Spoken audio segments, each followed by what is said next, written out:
Hey, hello, Chris. Audience members, welcome to Super Soldier Talk. Chris, I was just wondering, do you think I might have the best introduction on the whole internet podcast It's, out there? it's pretty good.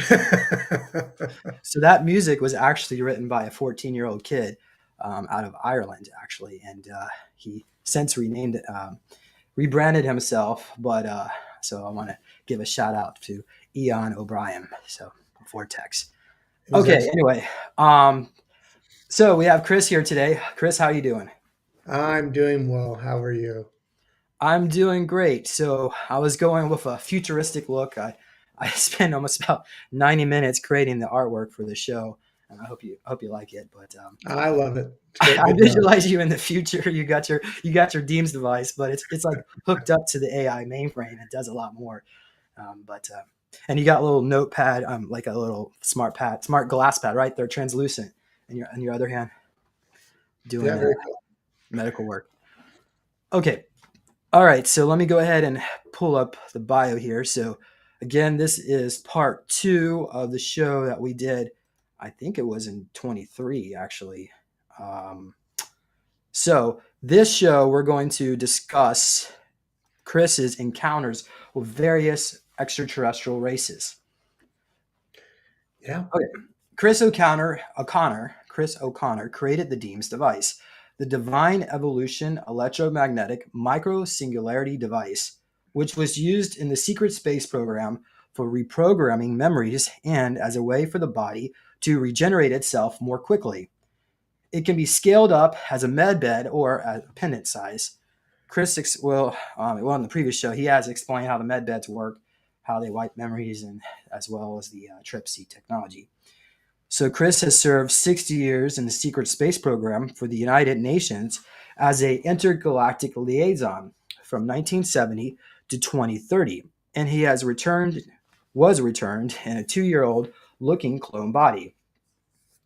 During his time on Saturn station, he was tasked as a intergalactic intuitive liaison to negotiate trade agreements between different extraterrestrial races. Based on his off-world experiences, he has able to create this medical technology. And I didn't grab it from the other room, but maybe you have one in front of you. Can you show the audience members the Deems device? Do you have Oh, one right next to you? yes. Yeah. Actually, right behind me. I grab it. So Chris is he's got not just I've got the silver one, but he's got one that's got gold plating on it. Maybe Yeah. you have one that's platinum too. Yeah. So yeah, these are, and they all have 8 karat diamonds. Because the diamonds help focus the energy. You know, um, any kind of crystal, the more dense and the more organized the crystal, the better flow of energy. That's why we use 8 karat diamonds in each one. Yeah. Great. So yeah, that's it. Okay, so if people okay, the other videos went more in depth. I don't want to go into it. I know it's really fascinating. It's a very interesting topic, but maybe could you just briefly explain how it works and where you can get one? Oh, sure. So there's a series of magnets in the handle portion. There's 13 high magnetic magnets. They're neodymium magnets, and then this is a 14th magnet. And these they're in series, and it creates a magnetic field.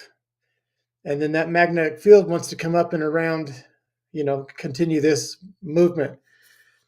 And but this one pushes it out and creates a vortex. So this one is, as the energy comes around, it pushes out, and then that creates a little vortex, and that vortex can penetrate the body.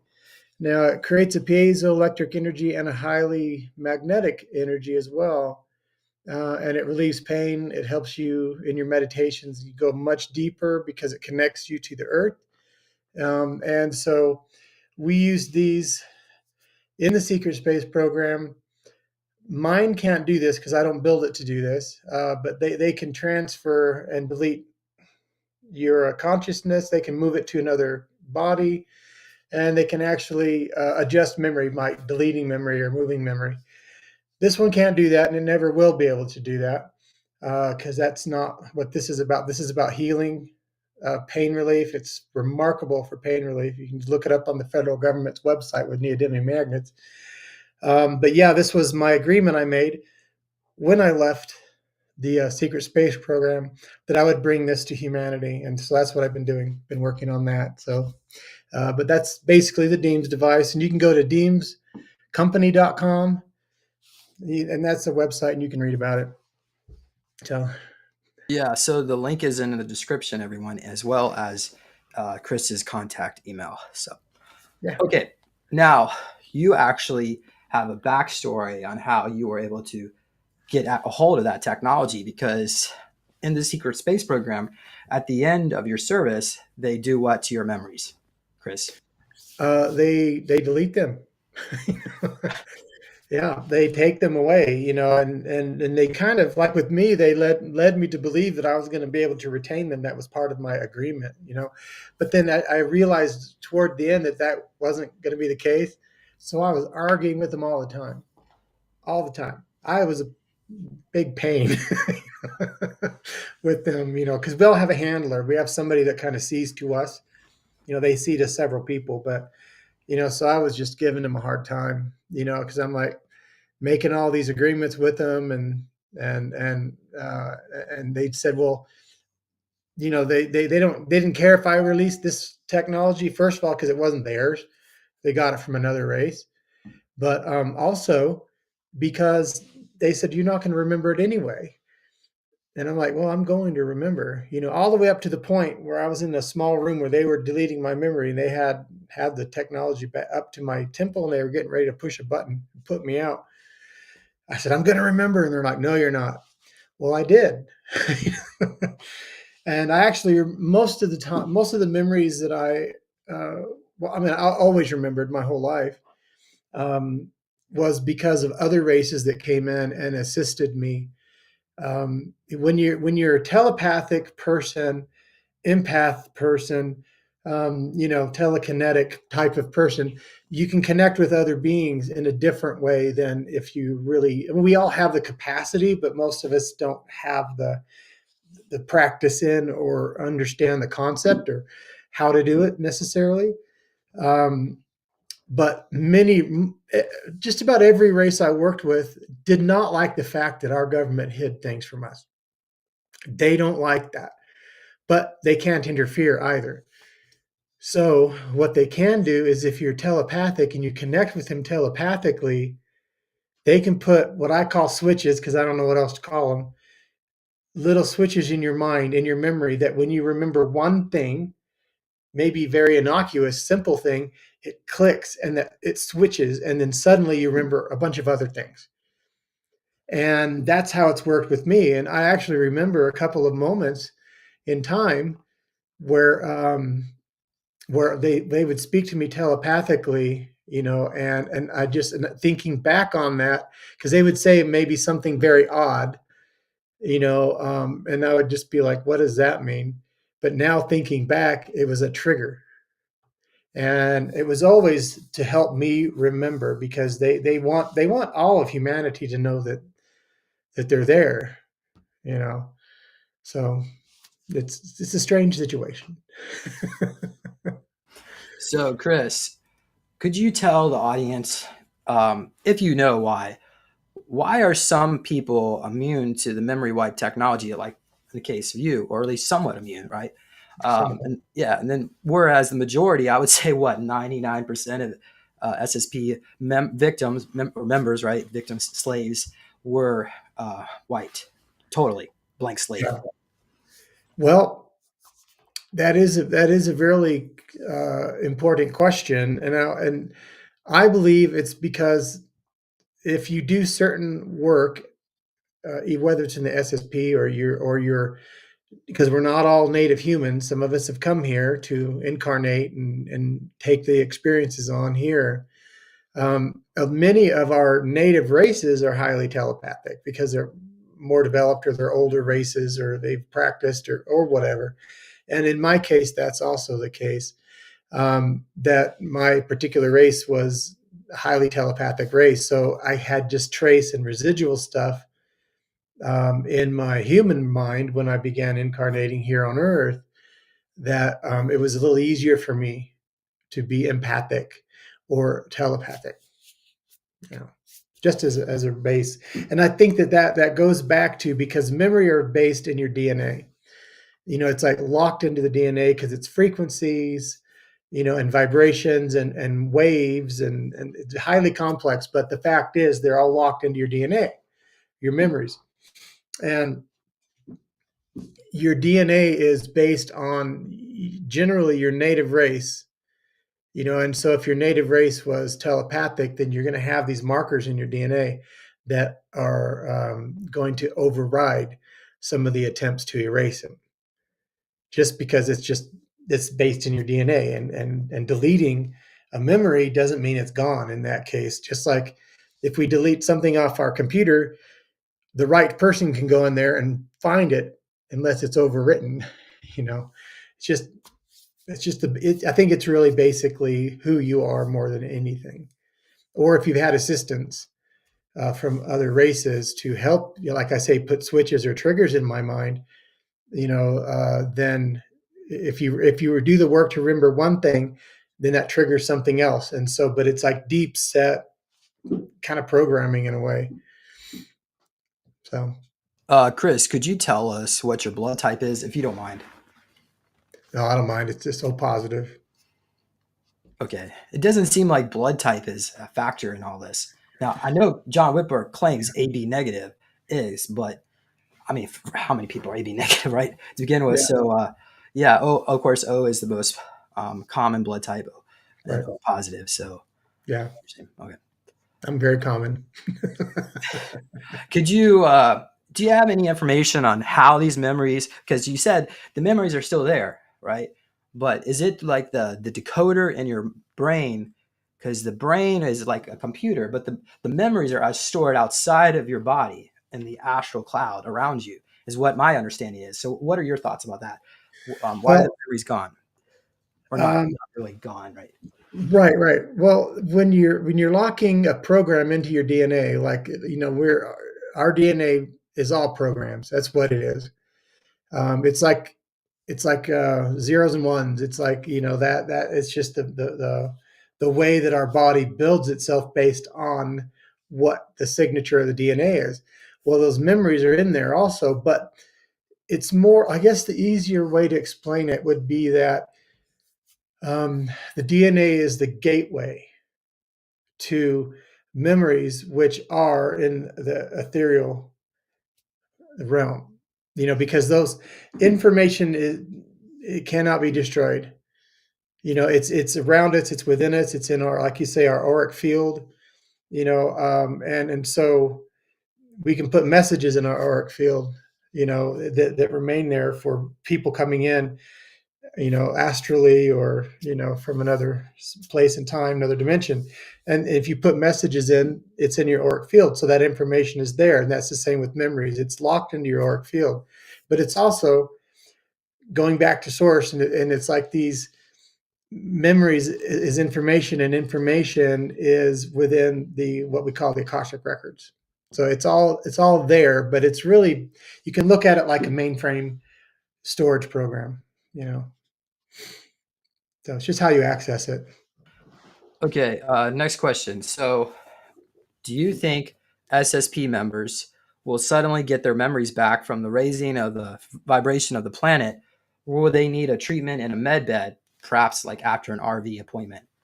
What are your thoughts on that? Right. I think it really is very individualistic. Um, there are, and this is the thing, everybody, not everybody, but many people look for an answer and then they stick to a singular answer. Well, the fact is that there are an infinity of answers, because there's an infinity of people and there's an infinity of possibility. So it really depends on who the person is. Some people will need to go through um, therapy or some sort of um, trauma releasing at some level somehow. And when you release those traumas, then you unlock the flow of memories. And if you can, so some people need to work on trauma, some people do not need to work on trauma, other people just sit down and meditate and memories come in. With me, it's a number of things. I don't think it's going to be a single thing for any one person. All right, everyone's different. I got you. So, when do you think advanced medical rejuvenation technology will be made available to the public? Well, it depends on which grouping you're referring to. Give me There the is timeline. off-world technology and the technology developed by humans on Earth. And before any off-world technology is released, we have to put the work in as humans on Earth to work to develop that technology, or at least get close to it. And because it's like they can assist us, but they've chosen not to just drop stuff on us. We have to first show that we have the capacity to create it ourselves, or at least get close to it, and then they can come help. So, I mean, it could be any day, to be honest, because there's a lot of technology that is out there that's being, built on Earth by humans. So it could be any day, really. Okay. Now I know you did explain this on the other show, so let's just briefly go into it. Why were you chosen for this program as a liaison? Was it maybe your parents got you involved or sold you out, or was it a soul memory? What do you think? Well, what I know as my memory is that prior to my incarnating on Earth, we made an agreement with the U.S. military. When I say we, I mean myself and my soul family. It was my bright idea, so I went to them, and we went as a small group, three or four, five of us, and met with the U.S. military and said, "Listen, this is what I want to accomplish. We are, as a group, as a soul family, we wanted to help humanity evolve, especially because this is like such a pivotal time. So because we wanted to be able to help, we couldn't just land on Earth as aliens because that's off limits right now. That's against the rules because it's interference because you may frighten somebody that doesn't want to know and you've just traumatized a soul, and that's the last thing we wanted to do. So the loophole in doing that is that you can be born into a race, and you can then consider a member of the race, and then you have to work to have your memory, remember who you are, and then you can start your work. So we wanted to work with Earth and with humans during this transitional period, and because of my race is a trusted race, and known by many other races, that if we felt like if I could be born on Earth, go into the space program, and then have them sponsor me as a human being, we would go to the space station of Mimas, the first moon outside the rings of Saturn, and then we would be able to be a liaison for many other races and kind of show why humans are ready to be part of the Confederation of Planets. So that was kind of in the nutshell our whole hope and plan. And so it was planned out before I was ever born. Great, thank you. Now, I I understand what a liaison is. Why don't you tell audience members what that is in your own words? What did you do? What was your duty? Sure. Well, when you're working with literally hundreds of separate races, you need like an Earth embassy, which we have on the space station Mimas. We have an Earth embassy there. We have hundreds of Earth humans there that are in the embassy. And there are other embassies for other races. And when you're working with multiple races, what you need to be able to do is come up with information that you can communicate one to the other. If there's a grievance, you need to be able to sit down and talk about it. And if somebody outside of like the Dark Fleet, or some negative faction of Earth humans do something bad, we've got to account for it, and come to an agreement, which was a good portion of our job, because it's a struggle working with trying to keep the Earth humans that are negative, you know, you can't keep them on a leash, and they're not going to be, they're not going to play the game, not the way we would want them to. So that's basically what I did. We sometimes wanted to trade, maybe trade information or trade crystals or trade gold or any other number of materials, minerals. And if you want to trade, there's really no money out in space, but you can trade one thing for another. And one thing that not too many people talk about is the trade of information. If there are, it goes well beyond like star maps, knowing how to travel from one place to another, which is really valuable. But also, when you're time traveling, you have to know how to exit your trajectory and at what angle, at what speed, and at from point A to point B.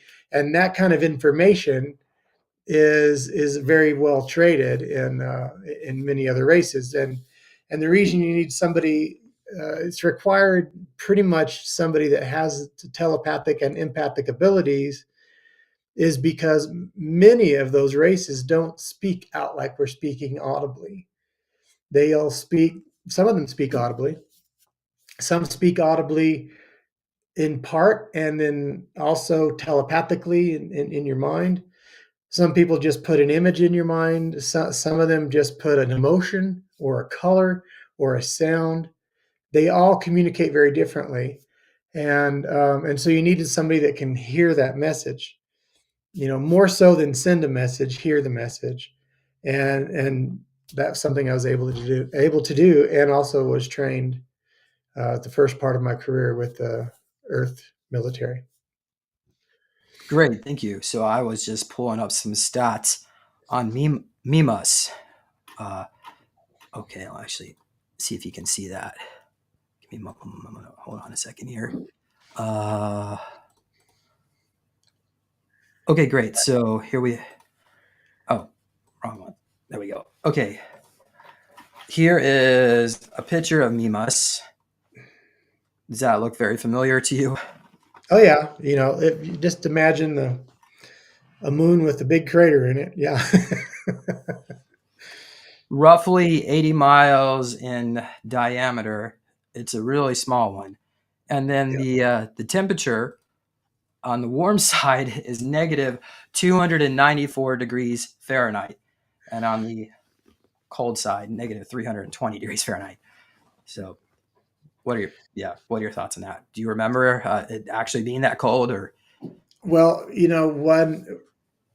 what people need to understand is when we as the Earth ship pull up to Mimas, we're a third density ship, so we see a third density Mimas. But when you, because we have our ships, our Earth ships have something, not all of them at least, but the ones I was on had what I refer to as a density engine.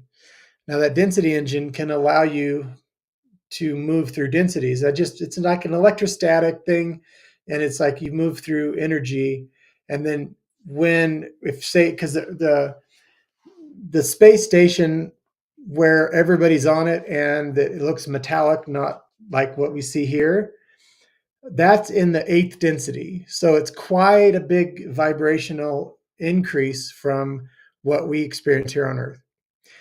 Now, that sounds pretty crazy, but the fact is, if you know how to use the technology, you can get into a higher density. And so we pull up to this moon of Mimas, and as soon as we're ready, we turn on the density engine, and then our frequency changes as a ship because there's like an electrostatic skin that surrounds the ship. And then suddenly you can see Mimas for the space station that it is, and you can dock with it. And then you can remain within that higher density while you're there and while you're docked with it.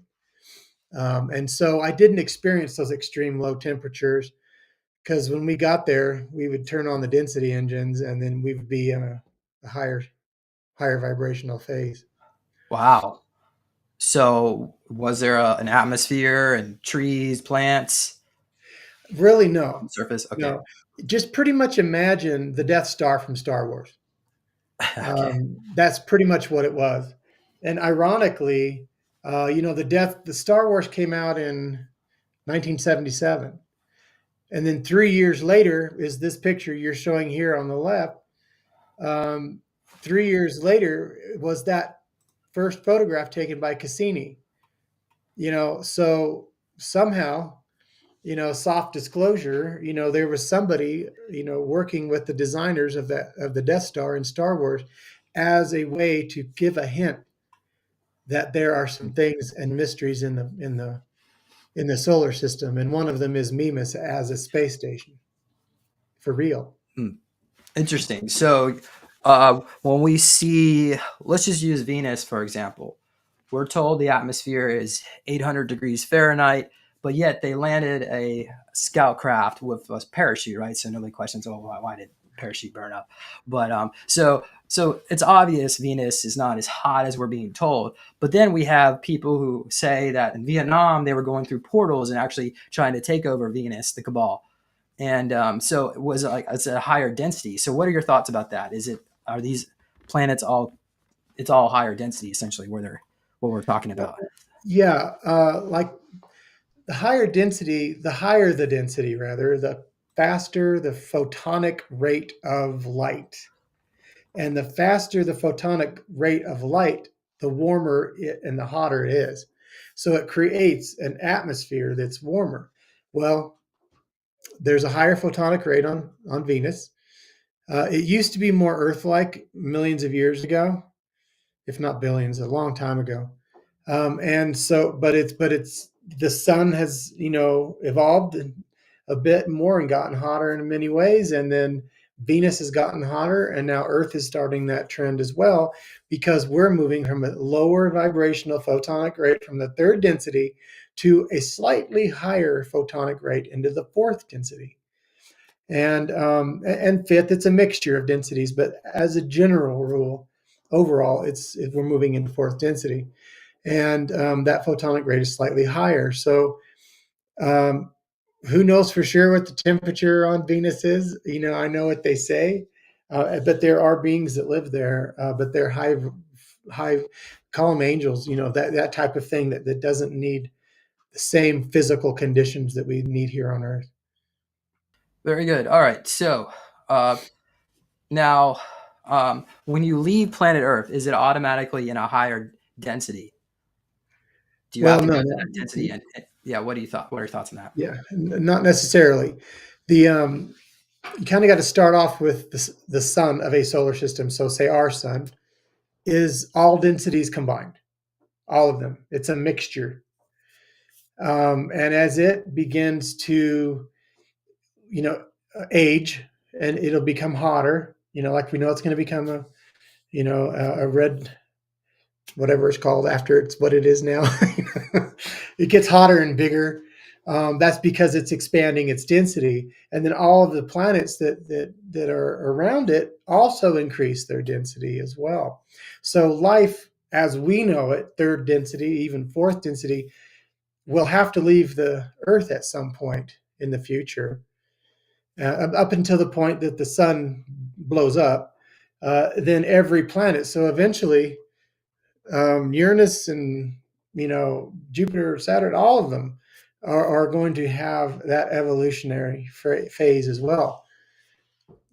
So it's just part of the process of density. That we're in the third, we're moving into the fourth. So we're part of an evolutionary phase, and the fourth density. That's when an intelligent race on a planet begins to understand they're not alone in the solar system, and they are contacted by those from the outside. Unfortunately, with Earth, it's slightly different because we've been so interfered with that there are rules in place now to keep races from just landing on Earth. Where we didn't, a lot of other planets didn't need it. But the reason that is because we are a mixture of negative, positive, and yeah, and it's a protection measure to protect us from those from the outside, and to protect ones from the outside from us. you know, because if somebody landed here innocently, some race, there's a good chance they'll be shot down. Is that you what you know, would call the Van Allen belt? Is yeah, doing that? yeah, It's protecting us. Okay, interesting. Uh, yeah, I had a quite well. It's more of a comment. So on the original Montauk Project book by Preston and think that was Peter Moon. He put that together. So there's a photo of the cybernetic horse, right? So when they went to 10,000 years of the future, they found planet Earth was deserted and they just found this cybernetic horse. So I'm thinking maybe, and like, it's not like humanity ceases to exist, but it's going, like you said, going to a higher dimension. yeah. And then our planet, so it would look like Venus in the future. It would turn into Yeah. a But also don't forget planet. that they were seeing it with third density eyes, what they understood and what their eyes were able to see. If you were a higher density being, you would see something very different You mean like planet Earth will look entirely different? to another higher frequency, higher density being. Yes. Oh wow, is that Like where we Venus talk looks about like different than what we think. fairy realm, Fatum, elves, all that? Avalon. I mean, absolutely, it could be because there's so much more life out here, even on Earth, than what we are aware of. And even just look at the oceans. There are giant, and even what's on the surface is only a tiny portion because these oceans go deep under the earth, and there's creatures down there which we don't. I don't know. Maybe NASA knows about it. They just don't want to tell us. But okay. Yeah, I, mean, I haven't had the experience, but I've been told that if you know how, like the U.S. Navy can travel from the west coast to the east coast under the continent in the ocean because it's like a honeycomb web sort of thing. In fact, they've gotten lost under there and never recovered.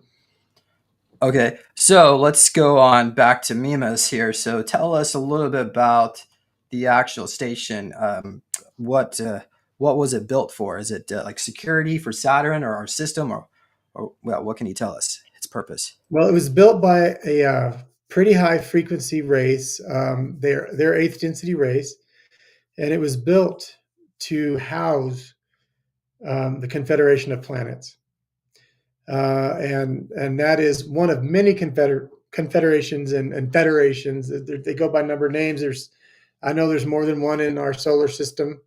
I only worked with a confederation, and they're definitely positive, uh, very positive beings.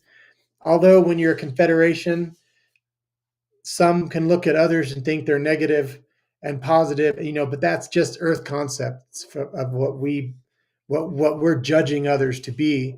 But the Confederation is a true confederation in that they will allow anybody that wants to be a part of the Confederation.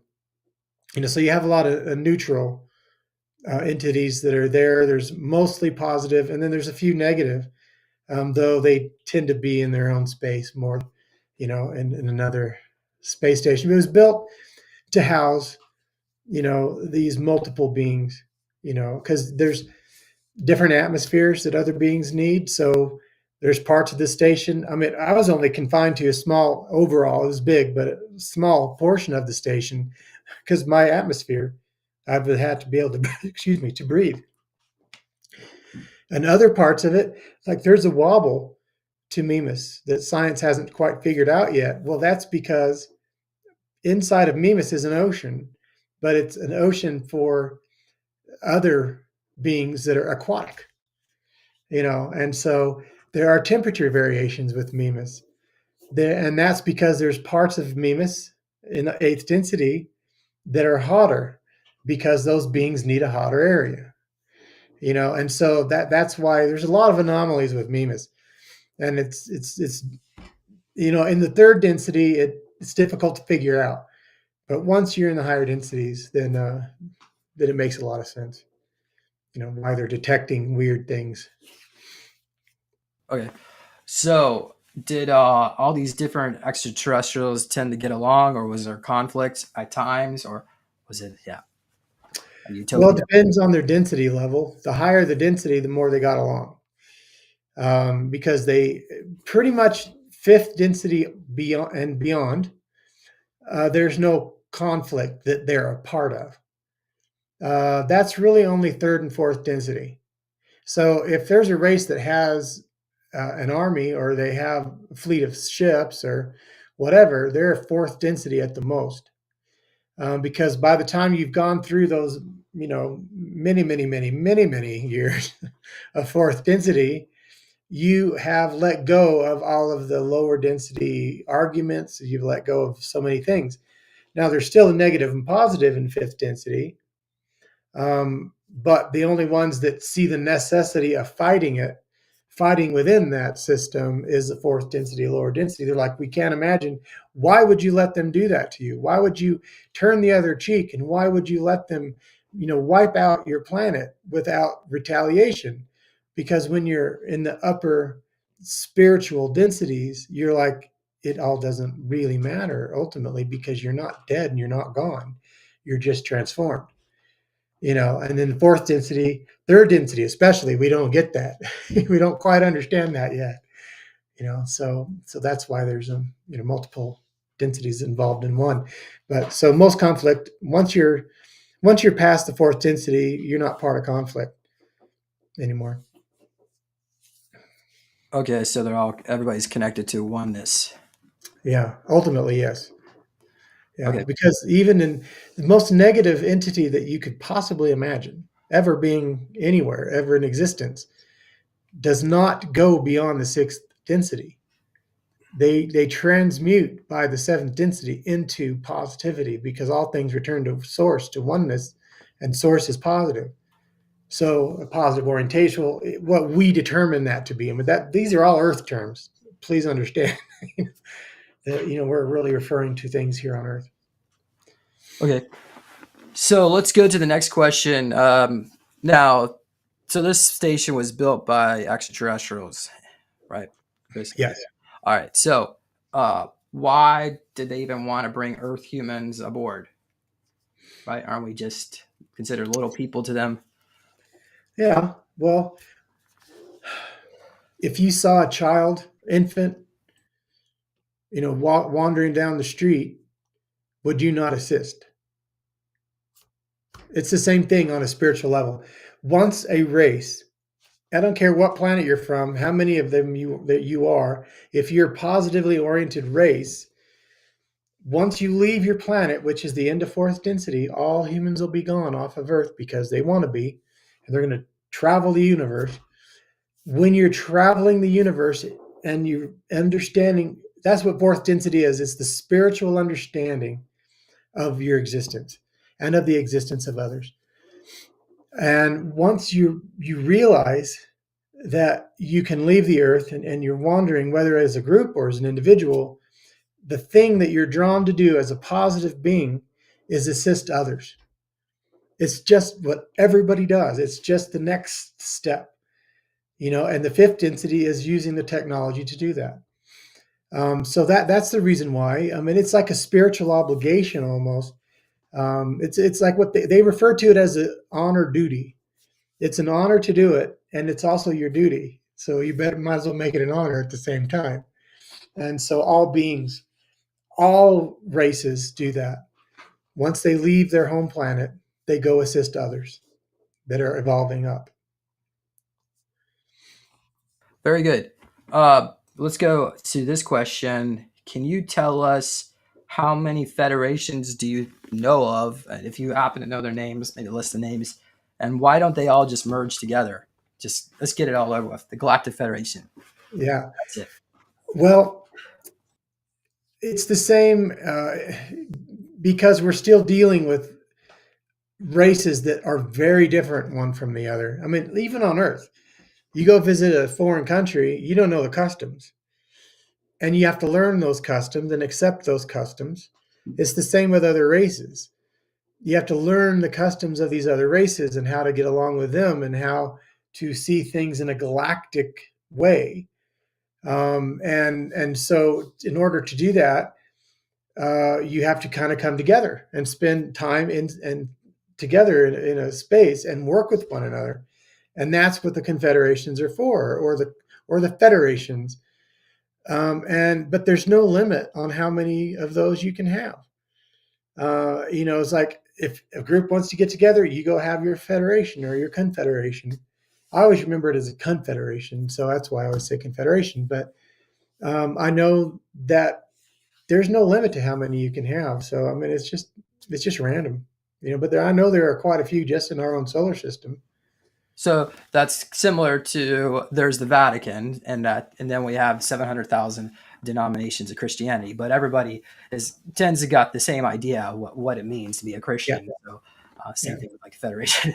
Okay. But the slight difference is that there's not that degree of separation and understanding because there's a lot less judgment involved with the confederations. You're just like, you may argue a bit, but then you're like, whatever, moving on, and you're fine. Here on Interesting. Earth, you want to kill somebody because they don't think the same as you. I It's a lot mean, more extreme. why was there like bizarre sexual things going on there, and you just don't judge them? Like, No, why would you judge somebody based on? okay, If you're in a situation here on Earth or off planet where somebody's being abused, and you have a duty honor to go step in and do something, that's what you do. But for the most part, if they're doing their own thing and there's no harm, why would you judge it? And I promise you, here on Earth, we would immediately because we have very limited exposure and understanding. But when you're off planet and you're suddenly seeing thousands of other races, and they're all extremely different.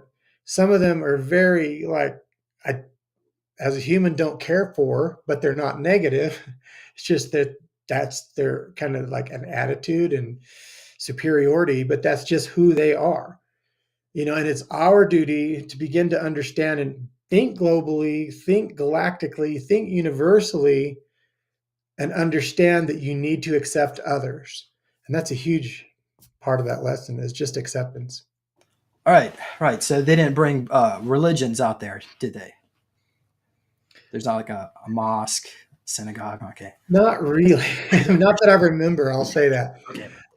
Because they understand, even looking at Earth, they're like, we don't know how you guys survive. There are so many different religions, and it's not the differences of religion or understanding that's the issue, because whatever you believe, if you truly believe it, you're okay.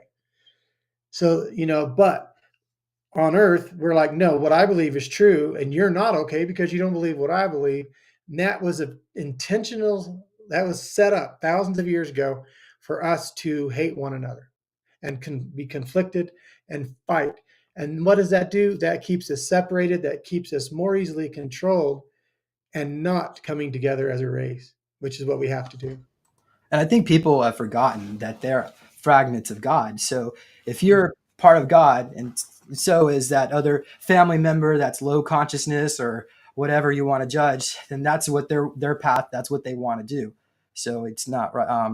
Yeah. Once I learned that, I was able to just let go all the judgment as my self awakening process because I grew up Southern Baptist and we were told, yeah, oh, it's got to be this way. But then you realize, oh, wait, that those native people that's what their inner God self wants to do that, and that's how they find their path. So and all of us are trying to seek that oneness, but we have a few people that are kind of crazy. Anyway, I'm judging out. Let's go back to Mimas. So let's enough. Can you tell us a little bit more about some of the meetings that you would participate in? Oh, sure. I mean, on Mimas. Um, well, the one that always comes up, and it's like the most dramatic, excuse me. I was working with the race. Well, we refer to them as, mostly alien grays or ebons, which, whatever. But there's a whole group of what we consider gray aliens. This particular race, they're fairly tall, 7, 8 feet tall. And I mentioned earlier that, there are multiple fleets. There's the positive, negative, dark, and light, whatever. Put a label on it. And some of the Earth humans have gone out there and done bad things. Well, this particular group of Earth humans went to a planet, wanted some of their resources, and they couldn't come to an agreement because this race is part of the Mimas group, a part of the Confederation of Planets on Mimas. And they didn't want to really work with it because they knew the difference between positive Earth groups and negative Earth groups. And they didn't want to work with the negative because they were trying to work with the positive and do other treaties and things. So this Earth group attacked them and took what they wanted anyway, and they killed 300,000 of these folks. So the next step, in this particular group, they don't really get angry. They do, but it takes a lot because they work to keep their emotions suppressed a bit, sort of like the Vulcans. So they work to keep their emotions neutral or down. But because 300,000 of them were killed, and we're sitting in a boardroom across from them, trying to make this right as the Earth Embassy on Mimas, they're feeling really emotional. And I'm there trying to determine what is exactly their emotional state. Are we in danger? Are they going to lose it? Whatever. So I'm there, and I had somebody with me that was in charge of that program, and his name's Bertrand, by the way. On my YouTube, we did a video recently where we were talking about this very thing, but in much more detail. And he was actually in that room with me.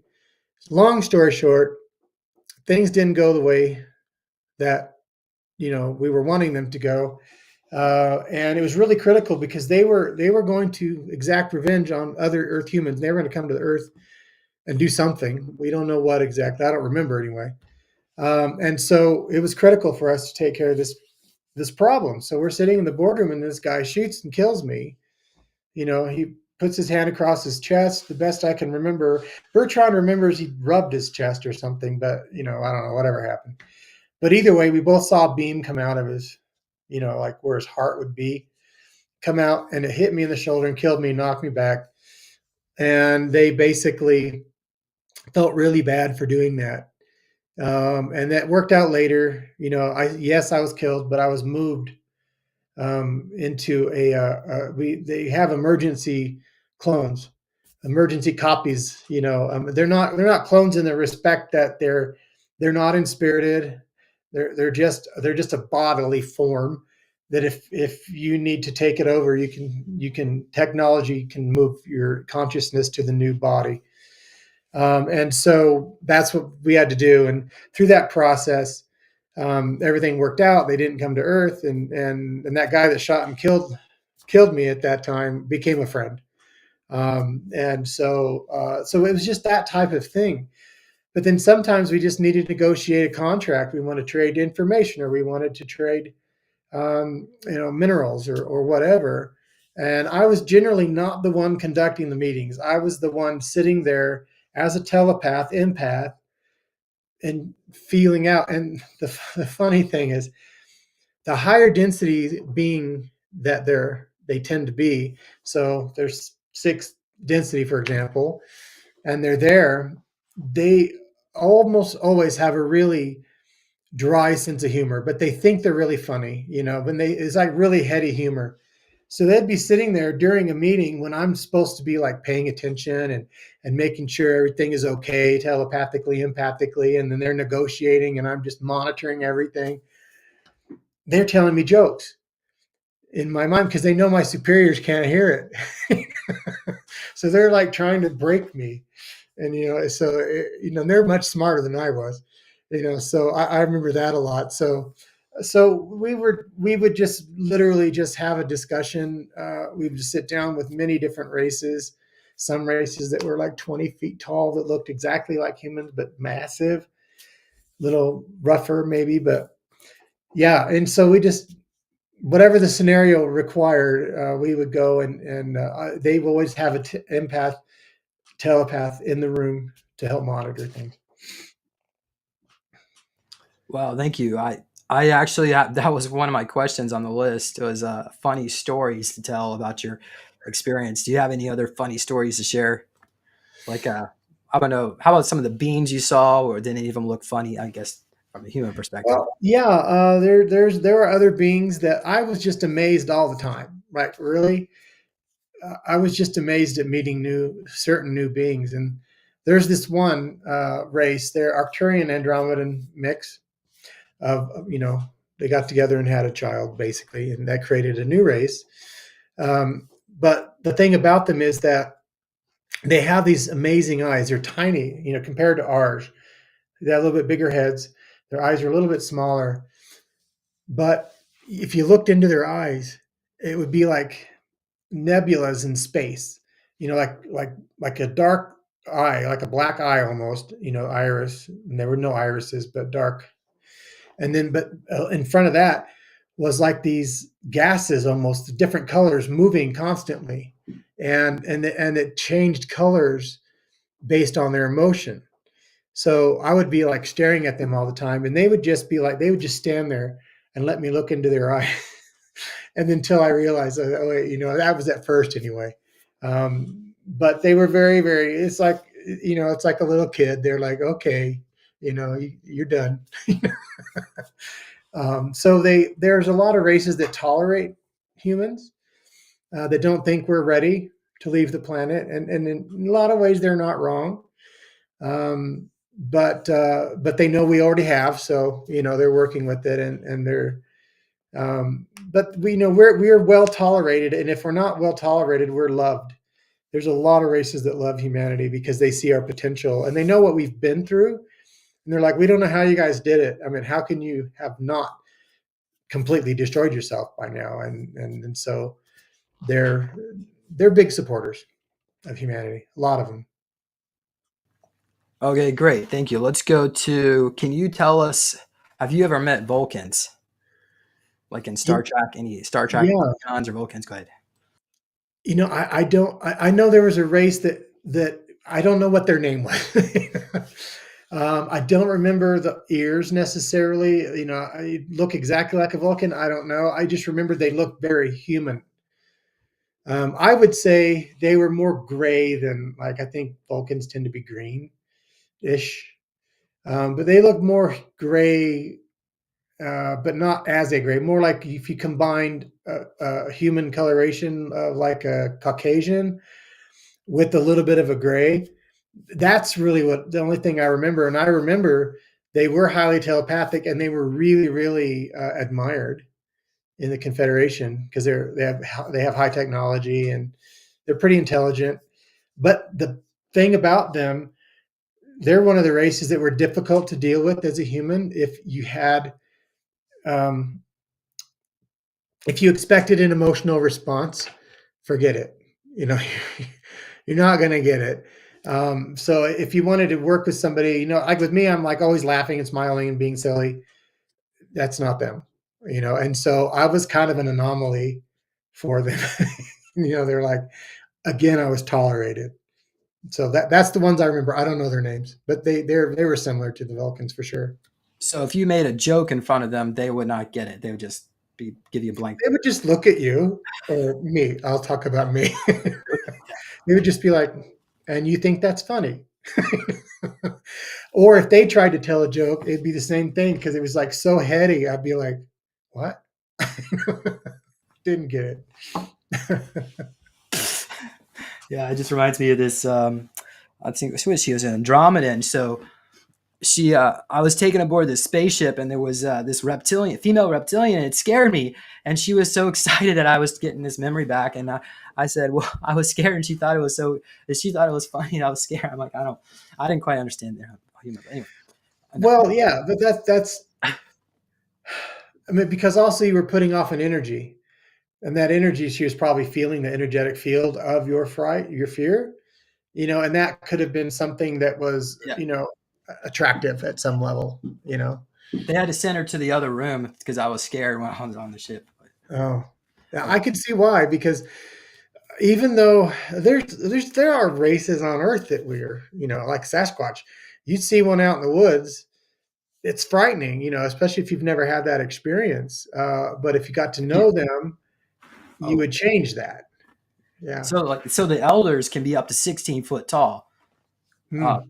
yeah, and they live for about 1,000 years. So they're a lot smarter than humans, even though I mean they don't have the same vocal range. But did you ever encounter any Sasquatch on the stations? Yes. Yeah. Obviously that's really not what they're referred to. That's what we call them. But yeah, they're smarter than humans for sure. They came from a planet. Well, there's two types of Sasquatch on Earth. I'll speak about Earth for a moment. One is an evolved being that evolved on Earth naturally, and then another is when the planet Maldek, the race on there, blew up their planet. They came to Earth to continue their third. Well, they were fourth density, but they chose to come to Earth in the third density to continue their incarnation experience because they realized if they blew their planet up, they didn't want to repeat that on Earth. So they moved into a form, which was the Sasquatch form, that wasn't as dexterous and couldn't build high technical things. Physically, they couldn't do it. Their brains can, absolutely. And so the ones that are different, the ones that are from Earth, naturally evolved on Earth, have the dark black eyes. The ones that came and began incarnating through that race, and it kind of changed into another race, were the ones from Maldek, fourth density beings, with red eyes. So if you ever run into a Sasquatch and they turn on red eyes, they're the intelligent ones. And the other ones are more animal, so they're a little lower density. Hmm. But yeah, they were the same. They were none of the lower density Sasquatch on Mimas. It was only the higher Maldek ones were, and they were like right next door. Their embassy was kind of the same. It was basically part of the Earth embassy because they were part of Earth, but they wanted a slightly separate space because theirs was all forested because that's what they love. They love being in nature and the greenery and the moisture and stuff like that. So they were next door to the Earth embassy, kind of connected to us. Yeah, But yeah, it's interesting you mentioned that because if you look at I hate to call them Bigfoot, a Bigfoot map, there's hardly any sightings in the desert, but they're always in the forested regions. It doesn't matter how far north or even in the tropics, but yeah, these particular beings, it looks like they teleport or they portal in to these forested regions because it's for them it's like a vacation. They just want to have some R&R. They go out in yeah. the woods and have a good time, right? So Chris, did you get to go into like their city area where they live, their homes and all that? What did it look like? I I don't remember ever doing that. I just know that I felt like I was there, but I don't have the memory, and that's the weird part. I do remember their forested area because Mimas is massive. I mean, it's gigantic. So they basically had like these giant fir trees or redwoods or something, that were growing in that environment there. And I remember being there, but I don't remember with whom. And so it's a tough. That's one of the tough memories to come through. Yeah. So, But here on Earth, I've seen them several times. oh really? What was Yeah. that like? Well, the first time I was exposed to them, I was about eight-ish. We were in Arrowhead, California, and I saw one on the front porch just a few feet away in the middle of the night, and that was scary because I was a little kid, right? And there's this big, giant, hairy monster outside the window, and it was only like I don't know, 9 feet away. So it was frightening at first, and the next day I was out there and I can hear them speaking. I didn't know who it was, obviously, at that age, but I know now what that is. Um, and several times, because my family would go camping in the desert, go camping in the mountains, California, for many years.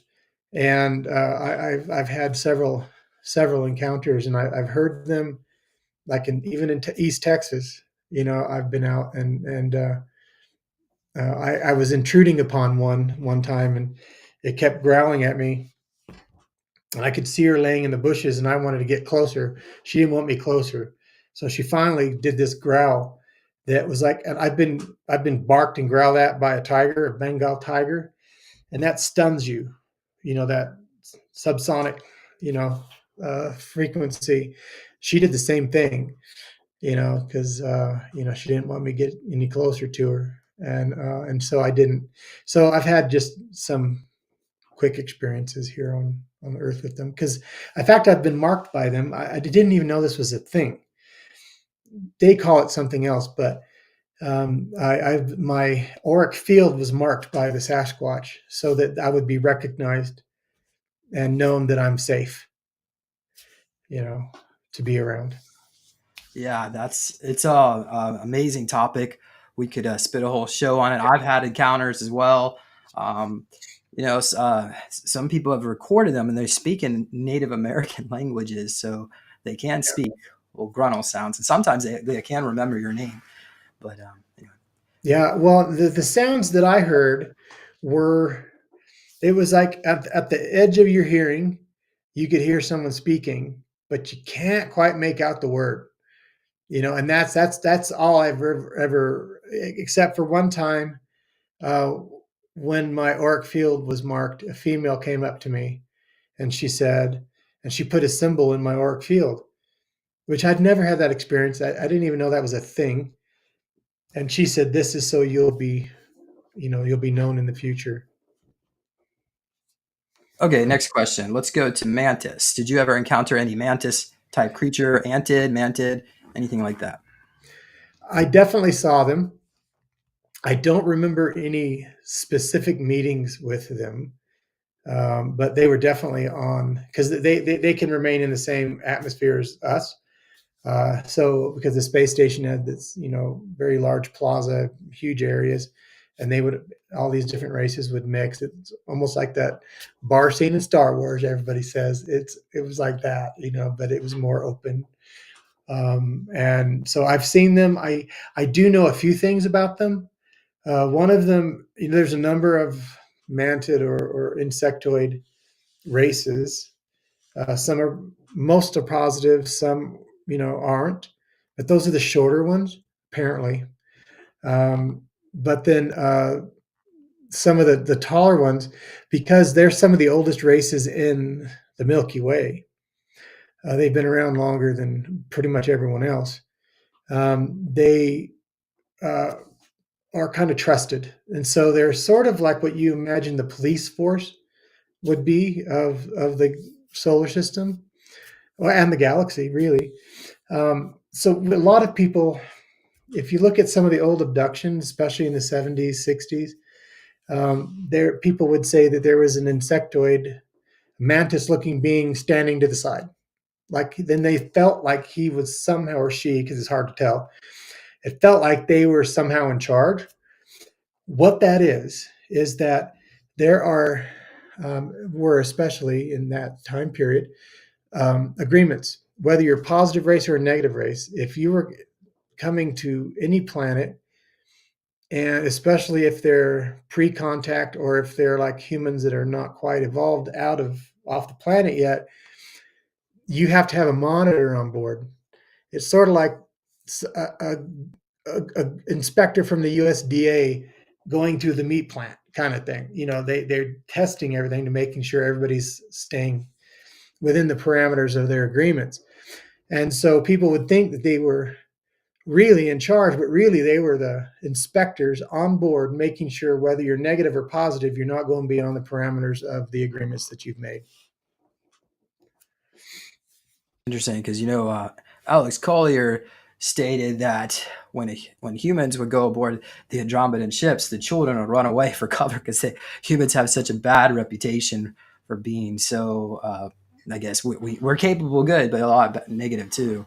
Yeah, and apparently we smell bad to a lot of the races. Mm. Yeah, that was always a consideration as well.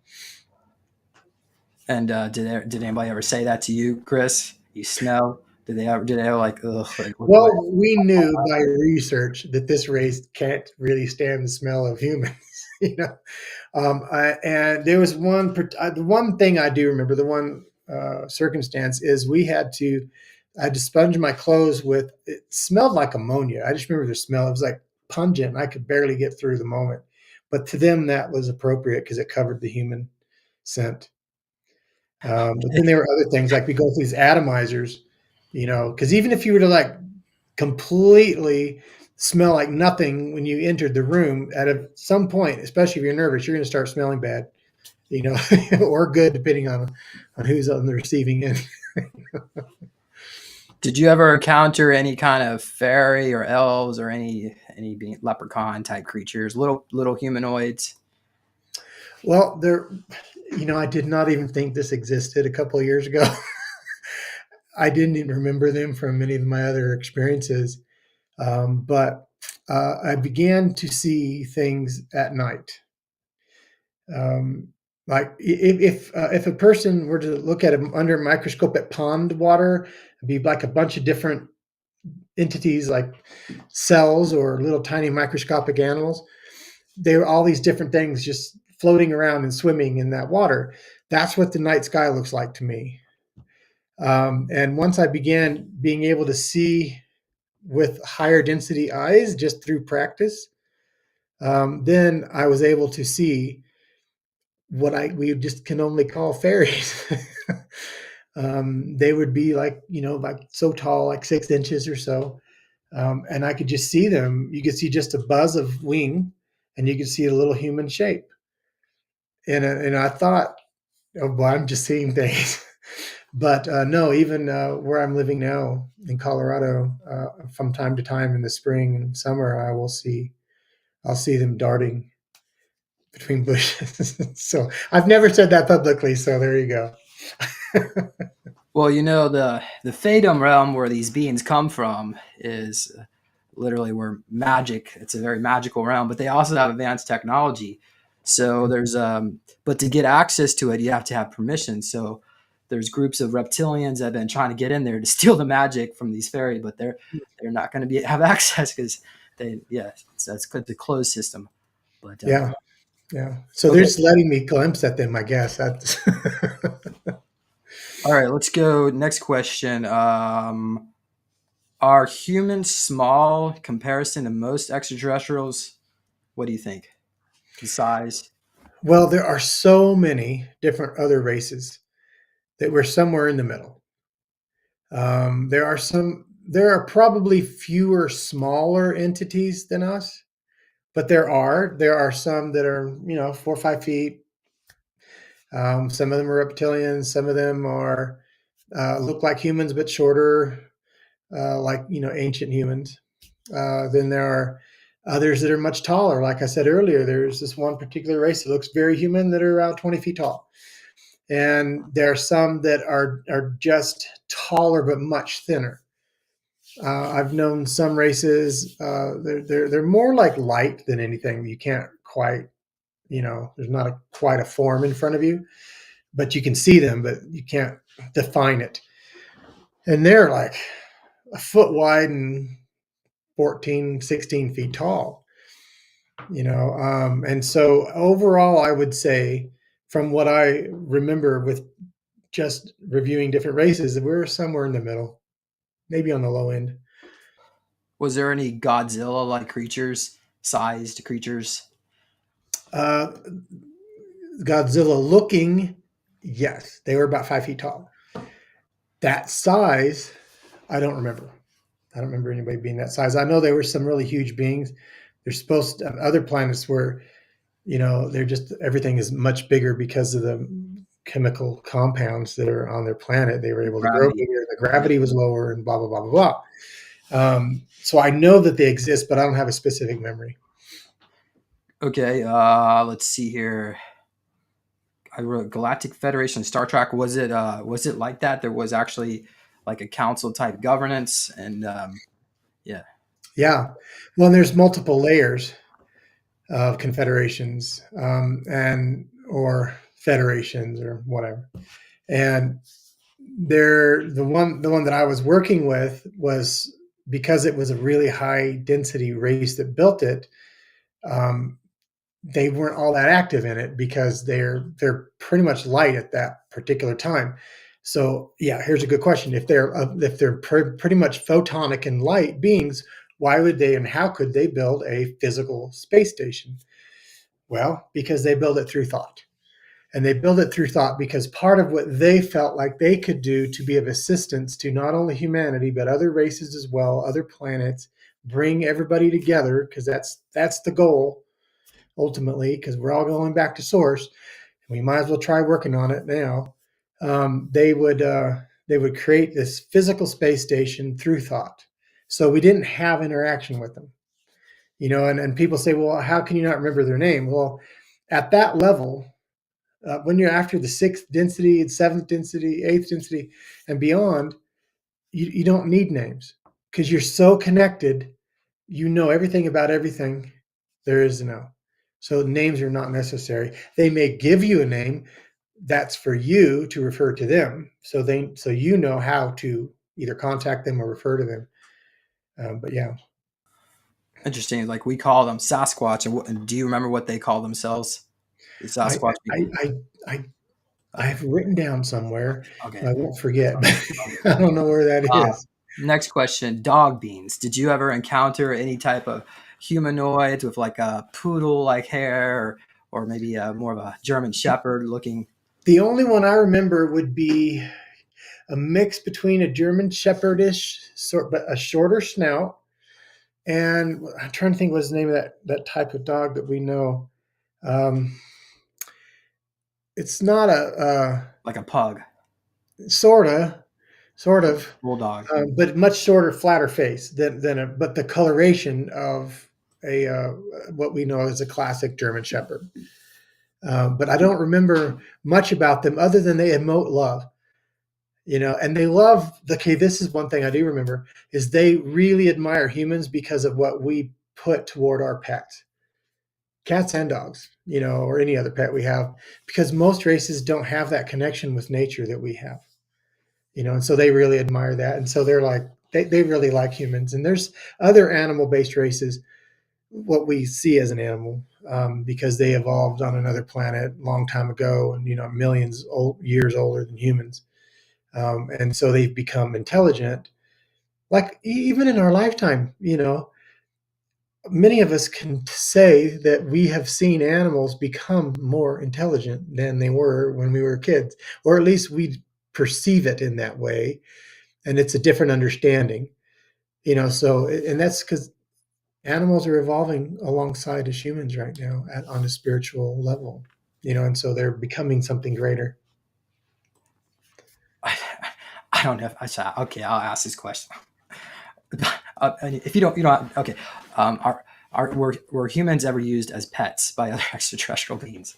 Were we ever kidnapped, placed in zoos, or kept as a pet? I don't have a memory of that. I would not be surprised Okay. at all if that was the case, because we're an anomaly. We're, we're yeah, we're an anomaly. So we've a lot of races are interested in us because we're so unusual. Okay, let's go to the Neglamac. Those were the beings in Independence Day movie. Oh, right. Did you ever encounter anything like that? I remember I have memories of visualizations of some of them, but I don't remember an interaction with them, because they weren't really positive. Yeah, so the Neglamac are what you would call slightly negative. Well, maybe there's more negative now, but in the future they will become more positive, and then they have access to pocket reality technology. And that was the other question I was going to ask you. Like the Sasquatch, like they have pocket reality, so it's actually bigger on the inside than the outside, right, Chris? The TARDIS, yeah. Yeah, yeah. Doctor So, Who, yeah, absolutely. well, oh well, I don't even know what I was going to ask you. Let's just go on. Megaloma. Oh yeah, so they're going to give out technology. They have technology for pocket portals. So when they join the alliance, then we're going to go after the Draco. It's going to so 20. Hold on a second. 20 around 2055. The Galactic Federation to put word out that it's time for humanity to grow up and defend themselves. So by 2070, the Galactic Federation will be leaving our system, leaving it up to us, and then Space Force will be renamed Space Alliance, and then that's when the Neglamac join, and we go after the Draco about 100 years into our 80, 20, 75 years in our future. Yeah. That's the And timeline. things will change rapidly after that We phase. go after the Draco. We Yeah. bottom them up in this pocket reality and lock the key and throw it away. But okay. Well, What did Go I ahead, work Chris. with a lot of races, and I work with them on a spiritual level, people here on Earth. And one of the things that I give them as an option when I'm trying to, when I don't give them an option to stay in connection with the person, like they're attached to them or something. One of the things I do is they go into one of those. I call it a crystalline sphere, and then they're locked into this crystalline sphere until all things return to source. If they don't leave on their own and never return, or they can transmute to positivity, which the vast majority choose that, because they all will anyway. You might as well do it in the moment. So yeah, that same technology is one of the ways that we can move negativity out of our space. I wanted to throw in the Kili Toker is also involved when they're also negative species, but when they join the alliance, then with the help of the Neglamac, because the Neglamac is like the Draco's biggest enemy. If you if you Well, follow that and AI, on. you know, Okay. the the interdimensional AI, is not a is pretty big. Well, they're actually running the Draco, so I guess the Draco. On the Draco side, they're the enemy, but on the AI side, that's their slaves. All right, let's see here. Did you ever encounter any kind of Draco or dragon like creatures? And what was that like? Yeah, it was horrible. It was bad. I was. I don't remember the context of this, but I'll tell you the memory. I was in a small room, and I was like tied down to like a flat, like a table or something, but it was mostly standing up. So I was kind of just barely leaning back, strapped down. And there was one of these reptilians. It wasn't like the Draco, the big, tall, big guys that are like 7-ish feet tall. And it wasn't another race that I knew, but it was the shorter race. They were around 5 feet tall. And they did look like the Godzilla. They had that same coloration. They had a short tail, about 5 feet tall, and their look of their face was much more elongated, but it was thick and rounded, like the Godzilla character. And he was doing terrible things in front of me, trying to break me. And so yeah, so I did have an experience that I recall. It was really unpleasant. Did they ever place you any kind of clone avatar bodies with a different, other than your different human form, different Not than that I normal? recall. Okay, okay. I remember being in stasis. Well, I don't remember the stasis process, but I remember going into stasis and coming out. And I remember those sort of things, but I don't remember going into another body. Are you there right now, Chris? Like you're here, but you're also there right now. Technically, yeah, until 2030. Yeah, when I'm placed into a 2-year-old copy clone, and then returned to 1970, and that's this body. So, Do you think they have access to our internet? oh yeah, for You can sure. pull our video. Okay. Yeah. You want to say hi? Okay. All right. Let's see. I'm running out of questions, so that's good. Good for us to wrap this up. So let's see here. What did you do for recreation? Do you remember? I don't remember too much of that. I remember being in nature, going little places on the station. I had experiences on Earth as well. It's a different story, not nearly as interesting. But as far as recreation, no, because I was telepathic and because I was privy to a lot of information, having a lot of meetings with different races, I was the target. I was a target for negative races that were much more powerful than me, much smarter than me, and they wanted to get into my consciousness at any opportunity to extract information. The only way, there's only two ways.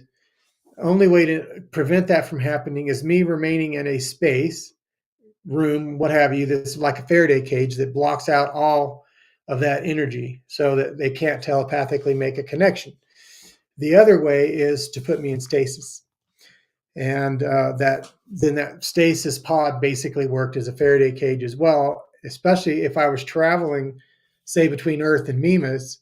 I'd be put into stasis in the stasis tube so that, because if another ship's flying by, there's some powerful telepaths on that ship. They can scan your ship to see if there's any telepaths on there, and they'll try to connect. So I was in. I don't think I had much recreation, to be honest. I think I was in stasis. I would say 70% of the time I was gone. 70% of the time you were in stasis, Chris. Yeah. Okay. Yes. Okay. All right. So let's see here. What are the main items being traded off of our planet? Do you have any idea what's a I big know one? what it used to be. I don't know what it is today. Um, Gold, quartz, other minerals, and information and people. So those are the main things. Very good. So Randy Kramer said children's clothing. Hold on. Beer, our beer, and our pharmaceuticals. Mm. I don't Yeah, know. I haven't never heard of beer, the beer part, but I wouldn't be surprised at all. Oh, like chocolate too, and coffee. You can't grow that off world. I mean, you can, right? Theoretically, you can, but it doesn't taste the same Oh as it yeah, does on planet Earth. yeah. Okay. But All uh, right. but you know that there Earth, all the minerals on Earth are pretty much repeated. There's another planet opposite. I don't know if you know this, opposite of Earth in a locked um, orbit. So so the sun's always between us, and we can never see this other planet. And I think it's actually smaller. I don't remember the details, but that's where most of the minerals to build our ships from the space program came from, and that's where they're being built on the planet that's opposite. Because I believe we referred to it as Earth Two because it was like gravitationally locked, and so they just go around the sun and go to this other planet. Now they trade a lot of the minerals from that. It was an uninhabited planet, at least that I recall. And I don't think the atmosphere is not like here. They have to be, wear suits and be in buildings, as I recall. Yeah, so a lot of that material is traded. Yeah, those are my questions. You were like reading my mind. So let's go on here. How many races visit this system at this time? Our system here in this part of the galaxy, Milky Way. Hundreds, hundreds. Yeah, they don't necessarily all come to Earth, but they're within our system for sure. Hundreds, if not thousands, but I would say hundreds. All right, thank you. Let's go on here. Next question. We got when will planet Earth be liberated? Hmm. Big question. Mostly, it depends on us, Earth humans. We will be liberated from first. We have to be liberated from ourselves and stop holding on to all of our old concepts, which is holding us back. And then in that holding back, we bring in the negative forces. And so until we're able to move forward and make connections with the benevolent forces the way they would like to connect with us, then it's gonna take longer.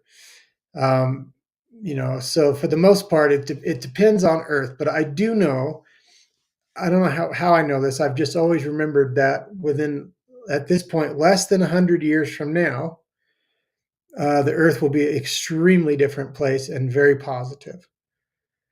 And we'll have different protections, and it'll be more like, like you say, Star Trek and the Federation with other alien races on Earth, but they're all very positive and we're all getting along. So less than 100 years. Chris, were there any other colonies out there in our system that you're aware of? Oh yeah, I was aware of over 120 separate colonies, whether they're on an asteroid, they're on a planet, they're on a giant ship somewhere. And they're not all good, they're not all positive, but they're all Earth humans. That I knew of over 120. Can you comment about the planet Saturn? Is it actually a gas giant, or was there a core, a solid core? There is a solidified center to Saturn, yes, but it's a lot of gas between, and gas. We don't even understand how gas works until you go to a gas planet, and you can penetrate it. But most physical material can't penetrate it, and will never be able to penetrate it because it'll be dissolved. So Wow. Okay. Let's see here. Questions from the chat. Let's see here. Somebody was commenting about Brad. They first met you at GSIC. It was great. It was a great conference. It was a great event. So Danny did a really good job on that. I'm very grateful to have opportunity. Good. And I interviewed you there, Chris. So that was all a really special occurrence. So thank Yeah. you for all you do, Chris. And let's see here. We got. Oh, are you going to go to the 5D Expo / Alien event in Los Angeles this coming April? No, I haven't planned to. Yeah. Okay. Are there any other events you're coming? I guess you're coming to my event, which I'm super grateful and Yeah. we'll look forward to that. So that my event's called Super Soldier Activation Conference, supersoldiercon.com. The tickets are available now. They're a discount, so I'm going to raise those prices soon. So if you want to take advantage of the discount rate, go ahead and do so. So you can also make a donation to Healing Soul Survivors, my 501c3 nonprofit organization, which sponsors the conference and the work I do. So you can, if you'd like to donate, which I would like you to donate, so that way I can afford to do things because we don't get paid. This channel is not monetized, Chris. Right. Yeah. Mine's not either. And some people, there have been people taking my videos, posting it on their channel. They're adding commentary, making fun of us, and then they delete all my marketing, all the links, and then they put their own ads. So Yeah. yeah, Yeah. That's the negative side, trying to bring you down. yeah. But I'm gonna keep doing this. We got some. We want to help liberate the planet, so that's where we're here Yeah. from the finish line. Okay. Yeah. That's the Uh, ultimate goal. any Yeah. other events you're going to speaking at? Any other travel engagements, I projects? am actually scheduled to go to Chicago. I don't even remember when it is, but it's for the International Association of Near-Death Studies. And it's going to be the first speech. We did one last year, but it was in a small room where, for the first time, this is a 40-year organization that's been researching near-death experiences. And it's called IANDS, IANDS. And I will be speaking, and I and one other woman will be presenting the difference and the similarities in near-death experience and aliens and off-planet entities. And so I'm really proud of IANS for stepping out and bringing this, kind of bringing UFOs into their wheelhouse. So good for them. All right. Well, send me over the link and the details. I'll add it to the description for Okay. future Yeah. reference. All right. So there are a few questions. We'll go through them as fast as we can. Okay. Josh wants to know: are there any Germans? Wait, isn't German? We don't, Yeah. I don't like to use that word. Yeah. I know. So, and by the way, NASI refers to a Jewish leader. So it's interesting how they copy that. But go ahead. Well, that, and they used the swastika in like the worst possible way when it was so positive and beautiful before that. Yeah, yeah, yeah. They were definitely they were groups, and that was a lot of, like, the ones that went and shot up that planet, and killed 300,000 people. That's part of that group. Yeah. Well, oh my God. Yeah. So Josh, yes, you need to maybe check which side you're on. Okay. Brad is asking a great question. The Cedar Race. So that was featured in the Prometheus movie with the Cedar Race that created humanity. And by the way, the Alien movies is a documentary. So hold on a second. The Denver airport has a time capsule which is supposed to be opened in 2095, which is incidentally the year that the Cedar Race returns back to humanity, to our planet. I don't know if you know anything about this, Chris, but this is my source telling me through Montauk. I don't. I find it fascinating, though. I wish it'd be sooner. Maybe not, but maybe. So you met the Cedar Race? uh, Encountered no, them? Okay. not that I recall, because there were races that, like my race, we built suns. I mean, we used natural material out in space, and we could bring it together creating suns in certain atmospheres and yada yada. But I don't remember a cedar race that I interacted with. I know Uh, they're let's go to the. Sorry, Amber. We're gonna go to this next. What happened to the dinosaurs? well. Some of them are in some of the inner Earth stuff. They're underground. Some of them are still on the surface, but we don't see them because there's so few of them and they're remote. And rest of them they did die. I mean, a lot of them were wiped out. But there's a separate race that evolved from the hadrosaur dinosaur, and they're still around, but they're one of the reptilian races that people are afraid of. But they're actually the only native Earth human or native Earth being that evolved on Earth. They're in northern Europe, Finland, Norway, and they're in the Pacific Ocean and a couple other places.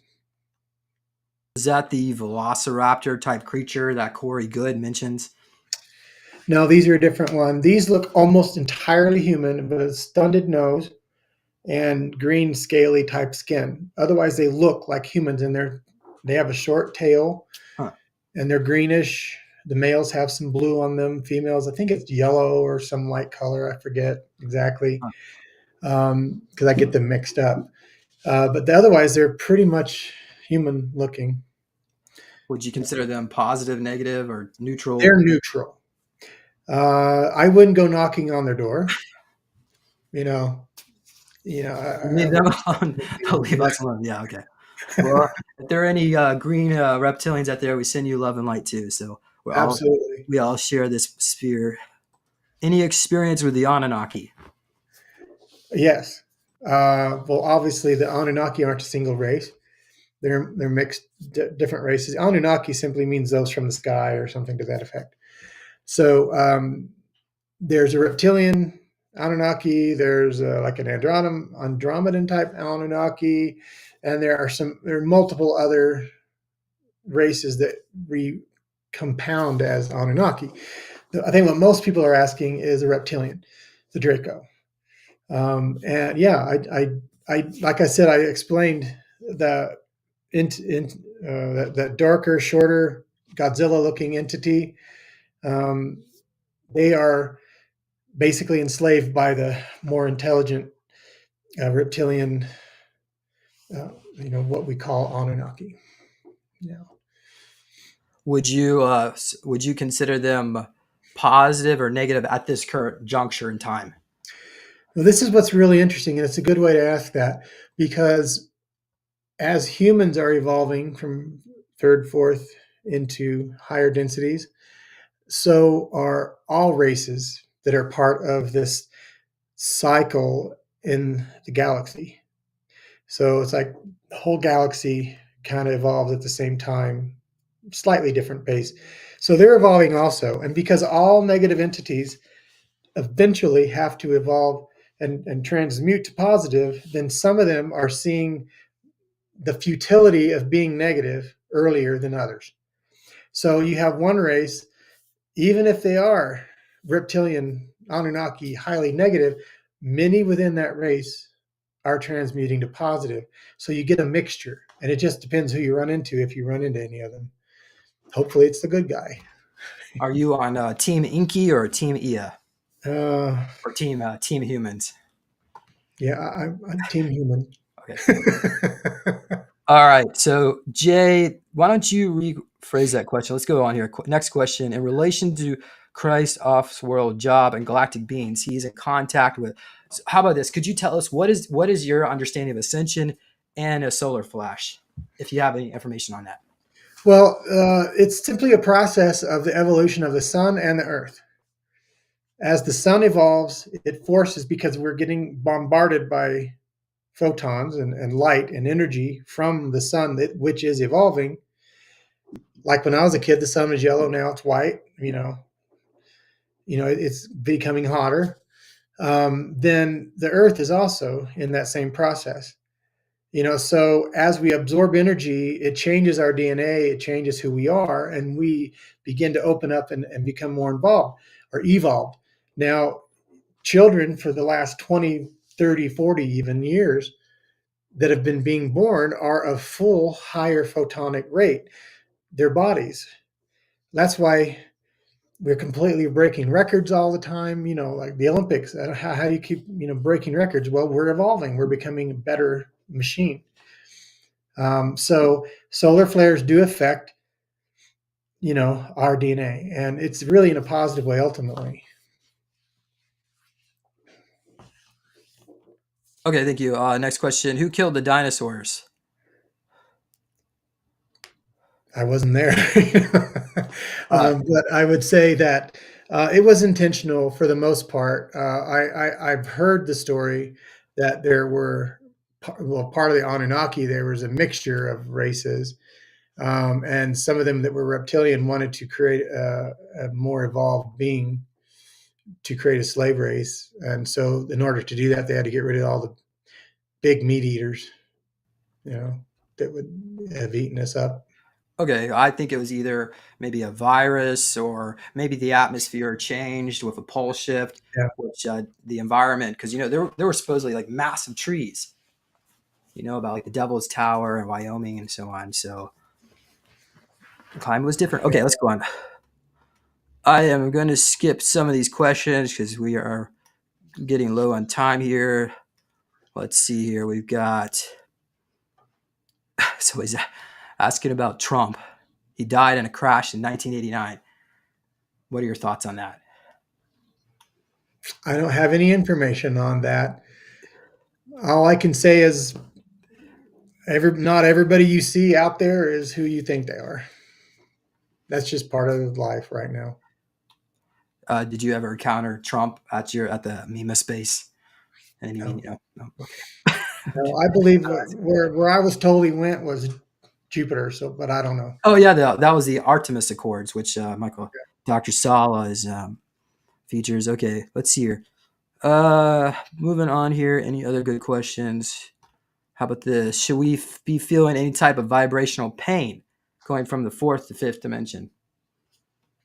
Ascension symptoms, they say. Yeah. No, you really don't. I mean, the types of pain are different, like the pain of loneliness, the pain of exhaustion, the pain of grief.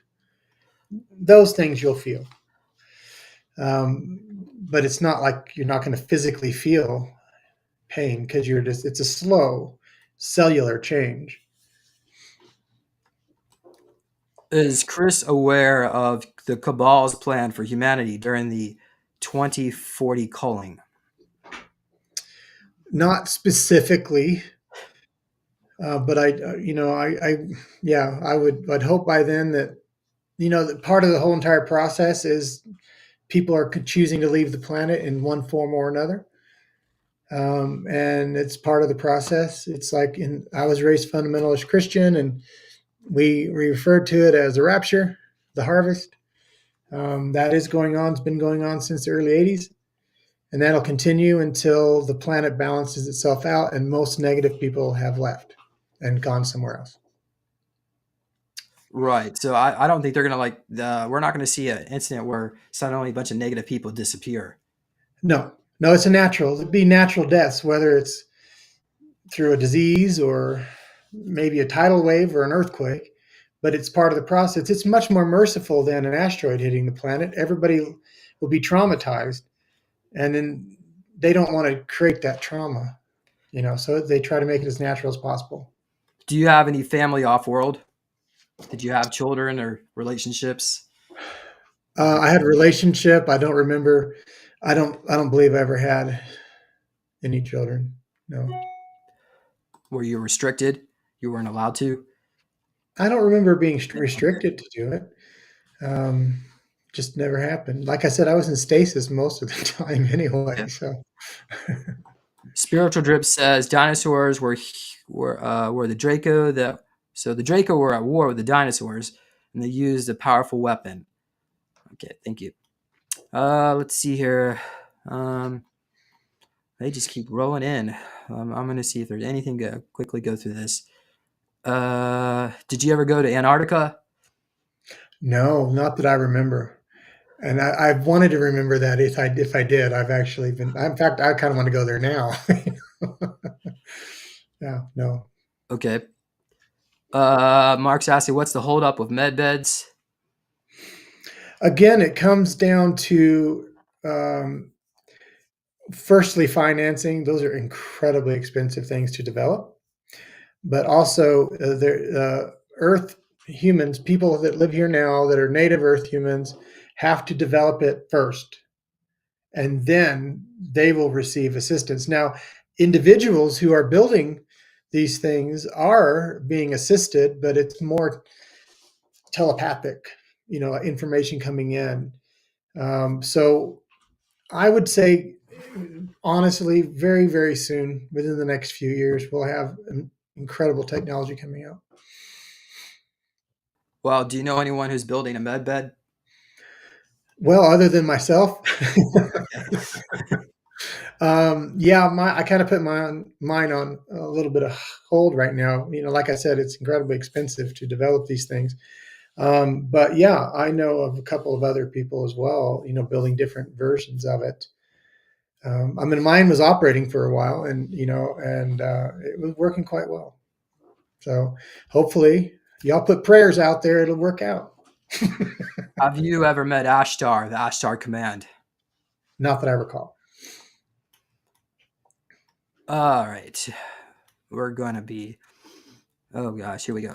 Is Earth splitting into two different timelines? Positive and negative. What do you think? Yeah. Yes. Yeah. I mean that's been going on since I think it was 1987 or 93, somewhere around there is when the split Hmm. began. So it's So not like two different timelines. It's more like one stays at three-dimensional Earth and the other timeline keeps going up. Is that probably a better way to say it, Chris? A yes, follow timeline. yes, because we refer to the new Earth, and the new Earth is a much more positive place than it is now, and it's a higher frequency into fourth density. The other Earth is moving into a fifth density, and I'm so sorry if this is upsetting anybody. But if you're staying on the fifth density Earth, it's not the one you want to be on. You want to go through fourth first. You Hmm. want to go through fourth and learn the spiritual lessons required to understand the fifth. If you just jump straight into it, you're going to get into all kinds of trouble. It's going to take you many more thousands of years to continue your journey. Huh. So focus on the fourth, please. Are we at fourth right now or like lower fourth, The, 3.9? the, the Earth is itself is pretty much in fourth. But it's the very beginning, and you're talking about several thousand years of fourth density. So we're not noticing too many changes. We can notice certain change. If you're sensitive to energy, you can feel the shift. Um, but for the most part, because fourth density is a certain frequency of vibration photonically that negative entities tend to not like. Plus, they want to skip the lessons of spirit and understanding and go straight to technology. For Hmm. them, that's the easiest way to explain it. And the best thing to do is to understand. For an example, if you go straight to fifth density and you're taught how to teletransport, which you will be, and you don't understand how to keep yourself in control in case something goes wrong, you're going to pop over into another density where you realize there's no atmosphere. You're going to panic and die. If you go through the fourth density to understand how to control the emotion and keep things in balance and maintain focus, when you pop over there and suddenly there's no atmosphere, you're like, okay, I can do this. And you can pop yourself back out.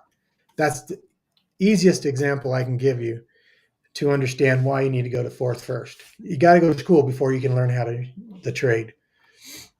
Okay, thank you. All right.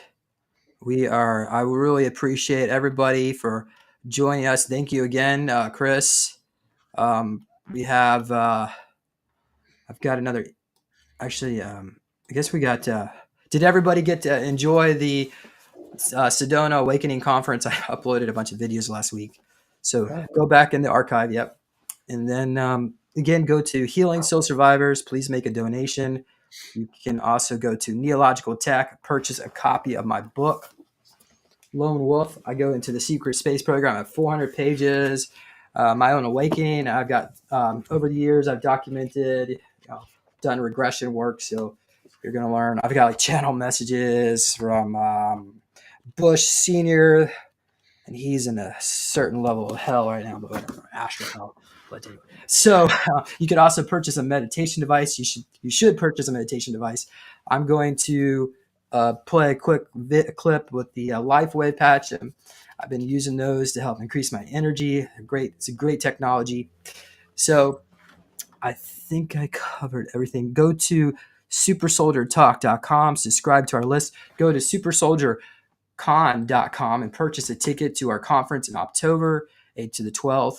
So I also have food passes too, and you'll be able to sit down next to Chris or me or any other guest speakers.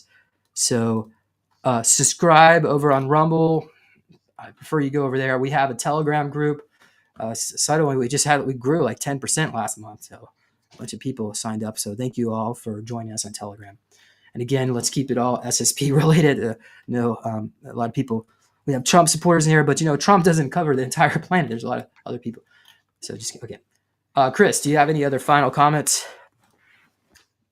The only thing is that I really appreciate being here, and I really appreciate all the questions. Thank you guys very much.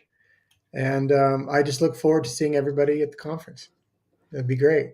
Yes. Go to deemscompany.com, purchase one of Chris's Deems device, and yes, also the conference. So thank you all.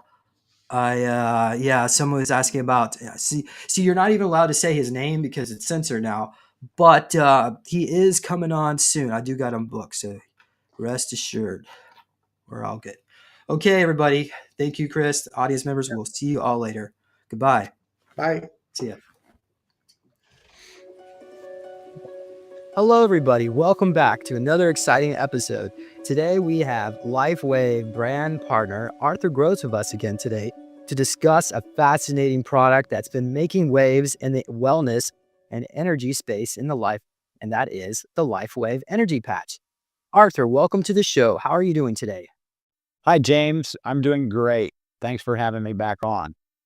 Great, thank you. So let's dive right in. Tell us exactly what is the LifeWave Energy Patch and how does it work? The LifeWave Energy Patch is a two-patch system. It's a patch that you apply to the body, and it helps your body burn fat and turn it into energy. Wow, that sounds incredible. So it's not like a supplement or something that enters the body. That's correct, James. There's no drugs or anything that enters the body. Photobiomodulation is the process of light making change in the body. Much like the sun tells your body how to create vitamin D, the LifeWave patches do that with specific frequencies to bring on specific results. That sounds fascinating. Can you share a bit about the science behind it? Yes, there's been clinical studies done proving that the energy patch is to induce beta oxidation to burn fat and convert it into vital energy. There's more. It induces beta oxidation, increases ATP, cellular energy, engages natural energy field, improves clarity and motivation, supports physical activity, balances cognitive vitality, increases vital energy, supports metabolic function, supports homeostasis, and unblocks negative energy. Wow, that sounds quite impressive. Can you give us an example of how we could, or how could I, or you, or someone, our listener, use one of these patches for best results? Yes, I had a long drive from Florida to Houston, Texas last week, about a 12 to 14-hour drive. And I applied the energy patches that morning when I left Florida. And I went all the way to Houston. I didn't nod at the wheel. I didn't get tired or restless. I made it all the way to Houston. I wasn't worn out when I got there. I felt just fine. And then I wore them on the trip back and had the same result. Great. So how would you apply them to your body? You can use them in several places. It's a 2-patch system. That's what the envelope looks like. It is a tan patch and a white patch. There we go. You put the tan patch on the left and the white patch on the right. And you just peel it and stick it to your body. Left, tan on left, white on right. And you don't even have to stick it to your skin. You could actually stick it to your clothing. Sometimes when I'm on my feet all day, I'll stick them on the bottom of my feet. There's different pressure points in the directions where you can use. Sometimes you can put them on your elbows. You can put them on your lung one, on your chest up here. And basically, wherever you put them, it's going to move the energy through your body and create more energy naturally. Well, that's amazing. So that's part of the reason why we're doing these interviews, because that's something that I didn't even know. I just grabbed one of those yellow patches and put it on me, and I had plenty of energy. So now I'm gonna have to go use the white one new and see how it works. It's a 2-patch system, and there's 15 of each in each sleeve. Okay, thank you. So it's like, is it a natural energy boost without the crash that comes from caffeine or energy drinks? That's exactly it. It's causing your body to burn fat and create vital energy naturally. There are no stimulants involved. The only thing going into your body is your own light reflecting from the patch.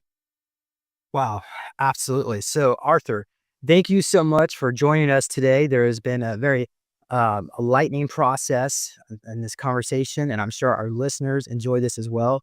So why don't you let's just go ahead and wrap this episode up, and stay tuned for more exciting conversations optimizing your health and energy.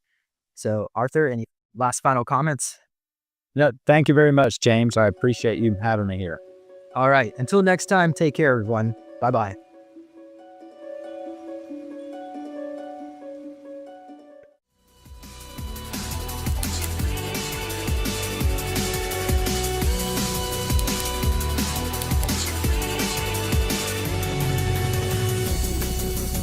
Please consider supporting Super Soldier Talk by purchasing your own Neo Meditation device. Your Neo Meditation device will help you reduce stress, integrate trauma, enhance intuition, enhance clairvoyance, and enhance creativity. Get yours now at www.neologicaltech.com.